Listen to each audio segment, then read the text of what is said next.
കണ്ണൻ എന്റെ അപ്പുറത്തിരിക്കുന്നവൻ ബിജീഷ് മോൻ. ഇവർ 3 പേരുമാണ് സീറോസ്. കാരണം ഇവർ 3 പേരും തോറ്റുപോയവരാ. അല്ലേടാ, ഞാൻ തോറ്റിട്ടില്ലേ? എത്ര നിന്റെ മാർക്ക്? 88ആണോ? ജസ്റ്റ് പാസ്സൊക്കെ തോറ്റതുപോലെ തന്നെ മാൻ, അല്ലടാ? നാറി ചേട്ടാ. എന്റെ ചേട്ടൻ നാറിയായിരിക്കും, പക്ഷെ +2 ജയിച്ചവനാ. അഹങ്കാരം.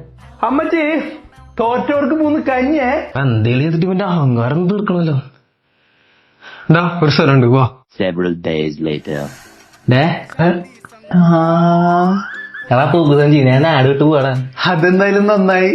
അരി കുറച്ചിട്ടാ മതിയല്ലോ. പിന്നെ എന്തെങ്കിലും എടുക്കാൻ മറന്നിട്ടുണ്ടെങ്കിൽ ഓർത്തെടുത്തിട്ട് പൊക്കോ, അല്ലെങ്കിൽ നീ വീണ്ടും വരും. അത് വേണ്ട. ഞാൻ ഒളിച്ചോടി പോവല്ല, ബാംഗ്ലൂർക്ക് പോവാണ്. എന്തിന്? ഞാൻ റേഡിയോളജിക്ക് ചേർന്നു. അച്ചു ലാബ് ടെക്നീഷ്യന് ചേർന്നു. നമ്മുടെ ജസ്റ്റ് ഫാസ്റ്റ് അമ്മയല്ലേ, അവൻ അനസ്തേഷ്യ ടെക്നീഷ്യൻ കോഴ്സിനും ചേർന്നു. നീ ഇവിടെ ഡിഗ്രി തുടങ്ങിയിരുന്നു, ഞങ്ങൾ പഠിക്കാൻ പോവാ. ജയിച്ചവനും തോറ്റവനും ബാംഗ്ലൂർക്ക് പഠിക്കാൻ പോയി. ഈ പറഞ്ഞ എല്ലാ കോഴ്സും 100% ജോബ് ഗ്യാരണ്ടിയുള്ള ഉന്നത നിലവാരമുള്ള മെഡിക്കൽ കോഴ്സുകളാണ്. അതാണ് ഏജ് ഇൻഫോർമാറ്റിക്സ്. അവർ ഞങ്ങളെ നന്നായി ഗൈഡ് ചെയ്ത് സഹായിച്ചു. തോറ്റവർക്കും ജീവിതം അവസാനിച്ചിട്ടില്ലടാ. ഈ ചേട്ടൻ നിന്റെ നല്ലതിന് വേണ്ടിട്ടല്ല എല്ലാം പറഞ്ഞിട്ടുള്ളൂ, അല്ലേ? +2 കഴിഞ്ഞവരുടെ നല്ലതിന് വേണ്ടി ഏജ് ഇൻഫോർമാറ്റിക്സ് ഉണ്ട്. അമ്മേ, ചേട്ടൻ കുറച്ച് ഉപ്പിട്ട് കഞ്ഞവെള്ളം കൊടുക്കുന്നത് ക്ഷീണം.